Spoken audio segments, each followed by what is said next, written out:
الوصفات اللذيذة اللي ممكن نعملها كل يوم الملوخية. أنا جبتها وغسلتها، بعدين قطفت الورق بتاعها وسبتها تنشف. بعدين هاخدها في الكبة، أنا بحب أعملها في الكبة. ضفت لها فلفل حار وكمان واحدة توم، فص توم كبير كده هقطعه وهفرمه معاها. أنا بحب أطحنها في الكبة لأن هي سريعة، وبعدين بتخليني أتحكم في قوام الملوخية لو أنا عايزاها خشنة أو عايزاها ناعمة. أنا بفضلها وسط. دي طريقتي في عمل الشوربة. الأول أنا لازم أشوح اللحمة في معلقة زبدة أو سمنة، بشوحها يعني تاخد لون كده من الناحيتين. وبعد كده عندي بصلة متقطعة هنزل بيها، بعدين هبتدي أشوح البصل مع اللحمة، بيدي طعم وريحة حلوة قوي. بعدين هنزل بمية سخنة واغطيها. أول ما تغلي وتطلع الوش ده، الرغاوي دي لازم نشيلها بالمعلقة، لازم نشيلها كلها ونتخلص منها.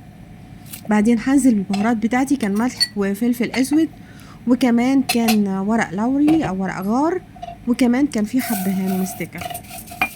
رز مصري بالشعريه، معلقه سمنه، بعدين ننزل بكوبايه من هنقلبها لغايه ما يبقى لونها ذهبي كده علشان تدينا لون حلو لما نضيف لها الرز والميه. بعدين هنا اول ما لونها ذهبي كده وغمق سنه، نزلت بالرز بتاعي وهفضل اقلب فيه مع الشعريه لغايه ما احس ان الرز كده اتلسع كده علشان ما ينفش مني اول ما اضيف له الميه.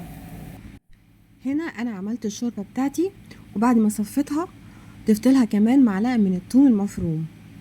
بعدين الملوخيه بتاعتي هفتتها كده بالاسباتيولا، وبعد كده هنزلها علشان بس اعرف افكها في الشوربه. وفي قلايه معلقه سمنه بلدي محترمه كده، وهنزل بالثوم المفروم بتاعي وعليه كمان معلقه من الكزبره الناشفه. بعدين هقلبهم. هنا الملوخيه بتاعتي بعد ما فكيتها وقلبتها كويس، هنزل بقى بالطشه بتاعتي. الطشه انا بحب اغمقها سنه، يعني يبقى لونها دهبي غامق سنه، علشان لما تنزل في الملوخيه ما يبقاش لونها، ما ترجعش لونها يفتحها كده ويبقى لونها ابيض ويبقى شكلها وحش. انا كده خلصت الملوخيه بتاعتي. ده القوام بتاعها، لا تخينه قوي ولا خفيفه قوي، وقوام مظبوط وزي الفل. قدمت معاها رز بالشعريه، ودي طريقه التقديمه بتاعتي، ورشيت عليها شويه كزبره ناشفه، واخدت اللحمه بتاعتي حمرتها طبعا.